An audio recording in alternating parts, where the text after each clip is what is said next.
Hi, I'm Tate Stewart, and this is Change of the Month.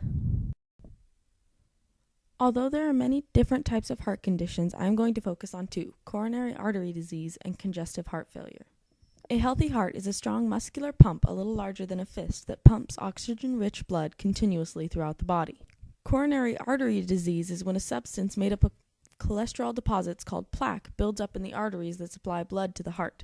This can accumulate in the arteries over time and lead to narrowing, which is called atherosclerosis. Over time, coronary artery disease can make the heart muscle weak as well as block the arteries. This could lead to heart failure or heart attacks. With about 600,000 people dying from it every year, heart disease makes up about 1 in every 4 deaths. It is the leading cause of death for both men and women. Coronary artery disease is the most common type of heart disease and causes the deaths of more than 385,000 people each year. Every year, about 715,000 Americans have a heart attack. 525,000 of those are for the first time, and 190,000 are repeats. Coronary heart disease costs the U.S. approximately $108.9 billion each year. This includes healthcare, medications, and loss of productivity. Congestive heart failure is when the heart isn't able to pump enough blood to meet the needs of the body. This can happen when the heart muscle has become weaker than normal or when there is a defect in the heart that prevents blood from getting into circulation. When the blood is not circulating normally, the kidneys filter less fluid out of the circulation into the urine. The extra fluid in the circulation begins to build up in the lungs, the liver, around the eyes, and in the legs. This fluid is called congestion. The body tries to compensate for the heart's deficiencies in various ways. It may enlarge so that it can contract more strongly and pump more blood. It may start to develop more muscle mass, allowing it to pump with more strength, and eventually it may begin to pump faster in an attempt to increase the heart's output.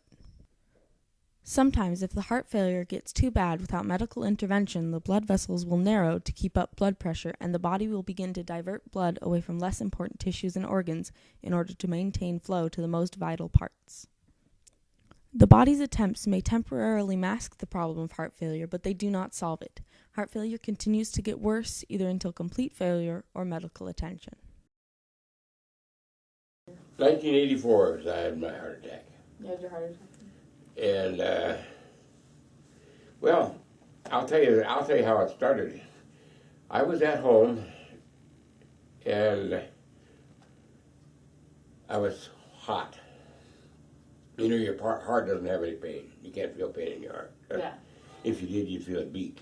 You know, so there's nothing, no feeling in your heart. And I was sweating. And I went outside where it was cool. I was still sweating. Marla got up. And I says, I think I'm going to call the fire department. So they come over and they come in the house. And I says, you know, I feel okay now.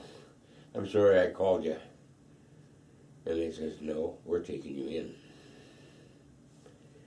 So I live right across the street from the emergency room at West Seattle. I was in the hospital there at that time.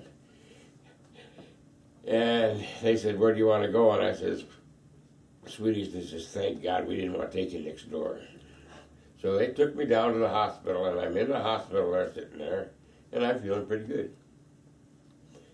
And they says, yeah, we're going to keep you. We're going to put you up in intensive care. We'll get your wife to sit with you while we're getting ready. My heart stopped. Right then and there. And they got it going again, but there was a blockage.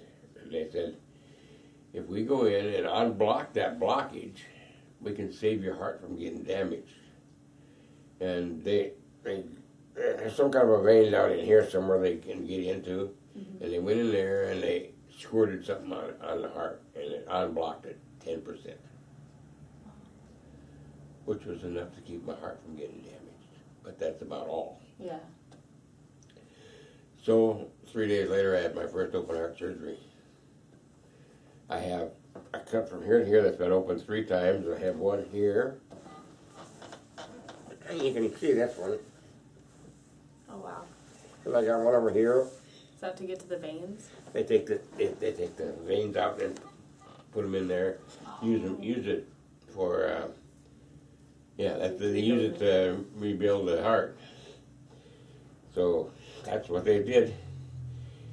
And as I say, they've been in there 3 times. Because my heart is so damaged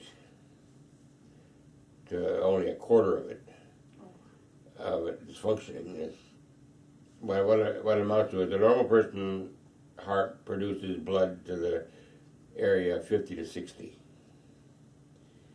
Mine produces 12. That's about a quarter. Wow, Now they think I'm going to live. They don't even want to see me anymore like they used to.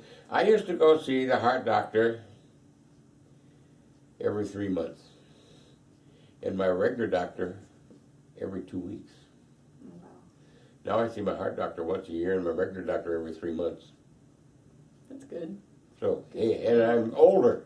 So things are good. They did something right. Somebody did something right along. The American Heart Association is the nation's oldest and largest voluntary organization that is devoted to heart conditions. It was founded in 1924 by 6 cardiologists and now includes more than 22.5 million volunteers and supporters. They work to fund innovative research, fight for stronger public health policies, and to provide knowledge and tools to save and improve lives. If you would like to learn more or are interested in contributing, please visit www.heart.org.